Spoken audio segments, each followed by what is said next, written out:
Bismillahirrahmanirrahim. Assalamualaikum warahmatullahi wabarakatuh. Apa kabar teman-teman semua? Semoga kita semua dalam keadaan sehat walafiat. Apalagi saat ini di bulan Ramadan, bulan puasa.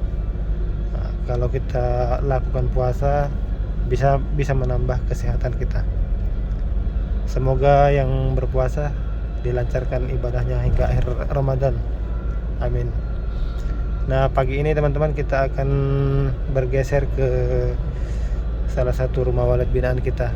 Rencananya pada hari ini kita akan melakukan panen. Ada 3 rumah wallet rencananya. Makanya kita bergerak agak pagi. Karena bulan puasa. Takut haus nanti. Oke teman-teman, sambil menemani perjalanan kita sedikit ngobrol-ngobrol tentang seputar rumah wallet. Ya,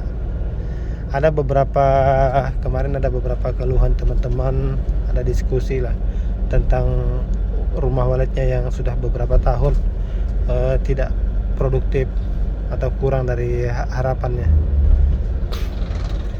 Jadi yang perlu kita ketahui bahwa dalam budidaya rumah wallet itu sebenarnya sangat sederhana, tapi kadang-kadang kita dipersulit oleh sesuatu yang tidak penting. Ya memang karena kadang-kadang kita belum paham.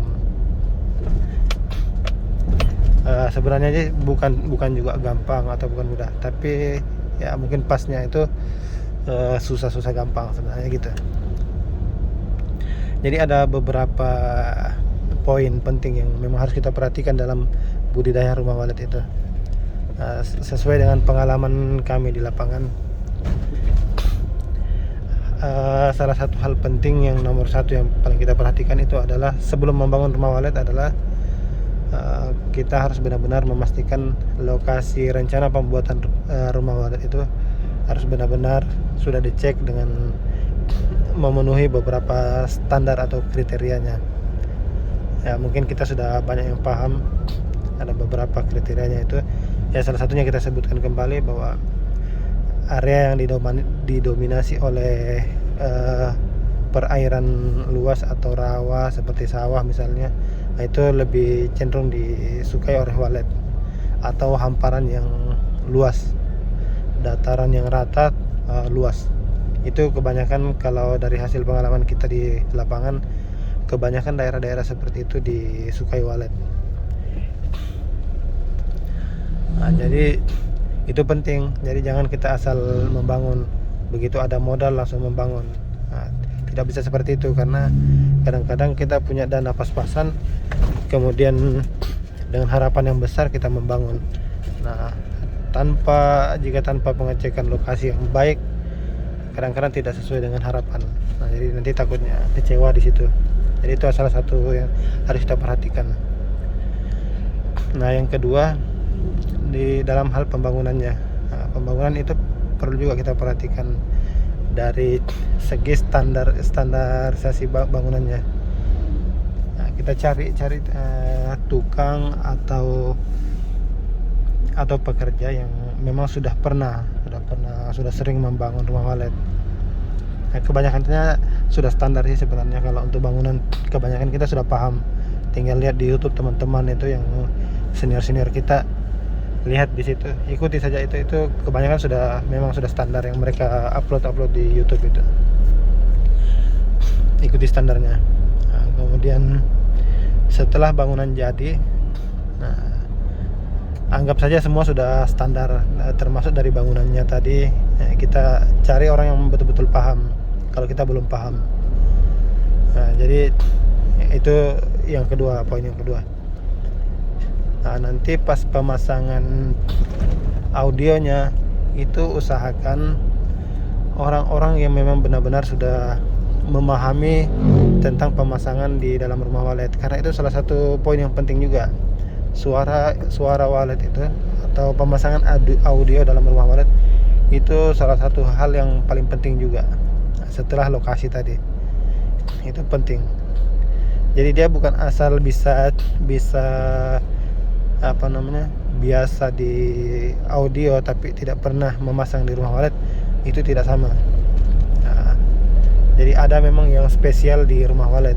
Mereka itu paham penempatan speakernya, suara tariknya atau suara inapnya seperti apa, mereka lebih paham. Jadi cari orang yang sudah betul-betul berpengalaman di bidang itu. Nah, saya rasa banyak di daerah-daerah kita itu kebanyakan sudah paham. Cari memang yang benar-benar sudah paham. Jangan asal bisa masang kita suruh pasang, tidak boleh seperti itu. Karena mereka beda jalur sudah itu. Nah, setelah itu kita setelah audio sudah rampung, nah kita bergeser ke poin berikutnya, ke safety sebelum gedung aktif. Jadi sebelum diaktifkan gedung itu harus kita benar-benar kita pastikan keamanannya dari gangguan hama. Jadi sejak bangunan itu aktif atau sebelum aktif itu harus memang kita pastikan bahwa tidak ada lagi hama di dalam dan tidak akan ada hama yang bisa masuk. Itu yang harus benar-benar kita pastikan. Karena ini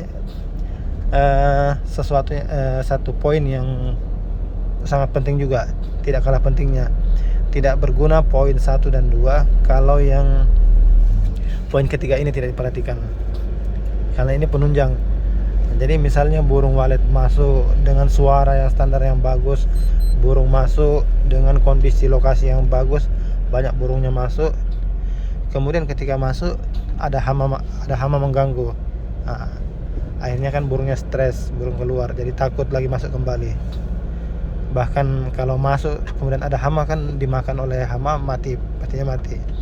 Jadi itu termasuk satu poin yang penting, saling berkaitan antara poin 1, 2, dan 3. Nah itu penting sekali. Salah satu dari ada beberapa hal yang penting di poin ketiga ini, di poin safety tentang hama ini. Semua hama harus kita jaga, termasuk satu tikus misalnya, yang kedua burung hantu. Burung hantu ini parah juga kalau sudah masuk ini. Jadi sejak di ini bangunan itu kita memang safety untuk penanganan burung hantunya. Jadi untuk burung hantu biasanya kami pasang pancing di di LMB-nya itu. Kemudian untuk penanganan hama tikus memang kita pastikan kondisi lantai dasarnya yang paling penting itu. Kondisi lantai dasarnya harus benar-benar kita pastikan cornya itu benar-benar padat. Atau kalau kita mau menjaga lebih lagi daripada cor tadi, kita pasangin seng plat. Kami biasanya pasang seng plat di bagian dalam.